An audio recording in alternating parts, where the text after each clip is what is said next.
Hey 4xe fans, I know there are a lot of new subscribers to this channel, and I want to thank you all for joining the channel, but I also wanted to circle back and touch on some information I've touched on in the past that new viewers might not know. And sorry if this is a repeat for some of you that have been around for a little while, but I'm going to risk it for the sake of the new people because I think there's some things we need to touch on.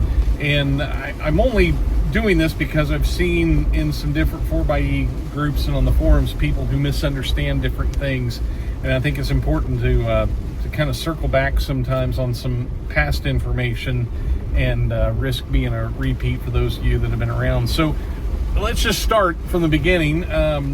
Max Regen, this is one of the misunderstandings that a lot of people have about the 4xe, the Max Regen button on the dash, that some people think you get more charge by using that, and that is not true. What that does is it remaps the accelerator pedal a little bit and allows for more regen when you raise your foot off the pedal or get up in that top 1 inch or so of the gas pedal. You can actually alter the amount of regen that you're getting. Now, it doesn't give you more energy. What it does is it gives you something close to one pedal driving, because when you put your foot on the brake pedal, you're actually doing the same thing that the Max Regen button is doing. You're just not having to put your foot on the brake pedal to do it. And when I say it's doing the same thing, when you experience that deceleration force, whether you're putting your foot on the brake pedal or using Max Regen, that force that you feel that is slowing the vehicle down is coming from the electric motor generator that is in the transmission. And if you aren't familiar with the Z8 or Z8 transmission that's in the Wrangler 4xe and the Grand Cherokee 4xe, it is a hybrid transmission. It was designed by Z8, however you want to say the company name. It was designed for them for hybrid vehicles. It has a 130 horsepower electric motor right in the front of it, and then the transmission behind it. There's no torque converter in the 4xe because that's what the electric motor does for us. And what happens, it's a 3-phase AC electric motor. I should say it's a motor generator. It's not just a motor. And when you take 3 phases, and that all happens back in the IDCM that is underneath the battery and everything that's in the back of the vehicle, we convert DC to 3-phase AC for the electric motors. And when the electric motors are providing charge, it's converting that 3-phase AC back to DC for the battery. But what happens when we're decelerating is 2 of the phases flop over. A becomes C and C becomes A. And instead of driving the vehicle forward, all that power that is available to push the vehicle forward is now available to slow the vehicle down. And that's what happens when you turn on Max Regen, is you're changing that place in the accelerator pedal where that regen happens. But if you turn Max Regen off and just put your foot on the brake pedal, you're flipping those phases and doing the same thing, because the 4xe has what's called a blended braking system, where it slows down, does the initial slowdown from the electric motor generator, and then right in the last few feet of the stop, it blends over to the friction brakes. So that's why you'll have, this is very common in EVs and plug-in hybrids, not just the 4xe system. And that's why you'll have much longer brake life on plug-in hybrids and EVs than you will in a regular gas-powered vehicle, where all that energy just goes to waste in heat instead of slowing down the vehicle and grabbing some of that electric energy back. So that's Max Regen and the blended braking system. That's how those work. You're not getting any more power by using Max Regen, because if you had the ability to get more power by flipping a switch, why would they give you a switch? They would just incorporate that into the design of the vehicle. It wouldn't be something that they would say, oh yes, you can turn this off and get less power out of it. That's just not how that works. Let's move on to EAVE. I think this will be the only other thing I do in this video. EAVE, the key word in EAVE is save. You're saving the battery. You're not saving gas. You're definitely not saving gas, and we'll get to that in a minute.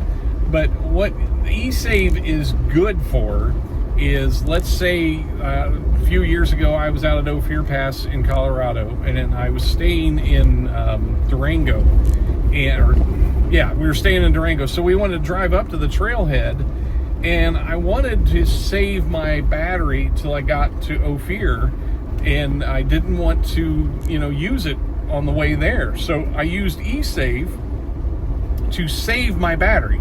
And if you go into your Uconnect, you can't see it in this video, but if you go into the Uconnect, the screen in the middle of the radio and everything, if you go to the eHybrid page and then hit EAVE, there are two options in that screen. One is for battery save and one is for battery charge.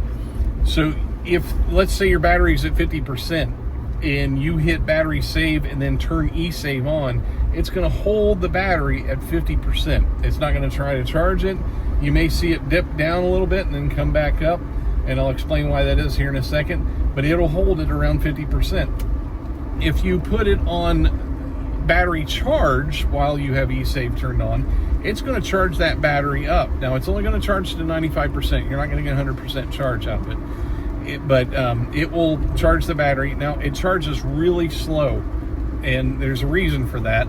It does not, it's not going to charge in 20 miles. You're going to have to go a long distance if you're wanting to truly charge that battery up using EAVE. But I will add this: charging and using EAVE is the least efficient way to operate the 4xe, whether it's the Grand Cherokee or the Wrangler. That is a very inefficient mode, and it's because of the second law of thermodynamics. You don't create energy; you only convert energy from one form to another. And you have to understand thermodynamics and physics to understand this. But if you're driving the vehicle down the road, you are using the engine and the hybrid system to drive the vehicle forward. If you then ask it to charge the battery on top of driving the vehicle down the road, that energy has to come from somewhere to be able to do that. And it comes in the form of using more gas, because you're going to make the engine work harder. Imagine if you're a kid and you've got pegs on the back of your bike and you ride over to your buddy's house and you ask him to get on the pegs so you guys can go to the park or something, right? You've got the same person riding the vehicle from your home over to your buddy's house, same bike, same gear ratio, same everything. All you're doing is adding the weight of your buddy on that back wheel, right? On the pegs. That is adding a weight, a rolling resistance to that bicycle that you are now going to have to pedal harder with that person standing on the pegs than you did when they weren't. And you can feel the difference right away. Even though all they're doing is putting their weight on those two pegs, they're adding that much rolling resistance. Same happens when you use EAVE and charge, or EAVE and hold, and I'll get to that in a second. But if you are charging the battery, you're using more gas. And you may look at the little MPG estimator on your dashboard and you may say, well, it doesn't say I'm using any more. Unfortunately, there's I don't know why they didn't program in for the ability for the vehicle to recalculate the added load of EAVE. But if you calculate at the pump every time, you could go out and try it. Drive for a week in hybrid mode and then drive for a week on EAVE if you have a long drive every day. But if you have like a long trip, if you're going 100 miles, drive 50 of it in, well, 50 may not be enough. 50 might be enough. Drive 100 miles with it in EAVE, drive 100 miles with it in hybrid mode on a long trip, and you will see the difference in your fuel efficiency there. You won't see it on the dash. I've documented this. If you want to go back and watch some of my old videos from like 4 years ago, I've documented a lot of this, and all the numbers are in there. Everything's written down so you can see it. But getting back to EAVE and battery save, there are people that still think that using battery save will somehow not use more gas, and that's not the case, because you have in lithium-ion batteries, well, all batteries, you have what's called a charge curve. And if you want to Google the term, lithium-ion battery charge curve or alkaline battery charge curve, it's a charge curve and it's a discharge curve, and it's pretty much the same in both directions. Lithium-ion batteries are pretty flat in the middle. They go up on the end and they go down on the other end, but they are pretty flat all the way across. what happens if you're on a long trip and you allow the battery to get down to that less than 1% on the screen, which is actually about 15 to 17% actual state of charge, and that's not actual state of charge is different than the percentage that it'll show on your dash as far as your battery charge. But when you go on a 400-mile trip, if you allow that battery to get down to less than 1%, you also get into a better spot in the charge curve where it's easier for the system to maintain that 15 to 17% of battery.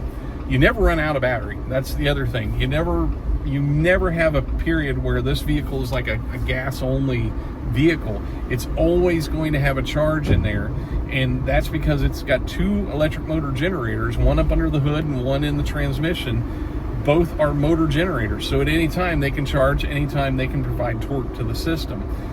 But if you're going on a long trip, I would highly recommend use hybrid mode. Let that battery curve get down to where it settles in, and it makes it a lot easier on the system. You're not asking as much of the gas engine as if you're at the 50% stage or 70% stage or 80% stage, wherever you are. You're asking a lot more of that gas engine to maintain that battery charge in that range. You're not allowing it to float way down and then slowly come back up as demand allows. You're asking that system to say, I want you to charge that battery now. I want you to always be charging that battery. I want you to always be keeping it at that spot. Whereas if you let it settle down in the bottom of that charge curve, it allows the system that flexibility to use electric energy when it wants and to put it back when it wants. I think that's all I'm going to get into in this video today, because this got really long, but the explanations behind these things kind of takes a little while, and I apologize for getting that long, but hopefully that's good information for new owners. Hey, thanks for watching. Thanks for subscribing to this channel and being a part of this whole adventure. Thanks for watching.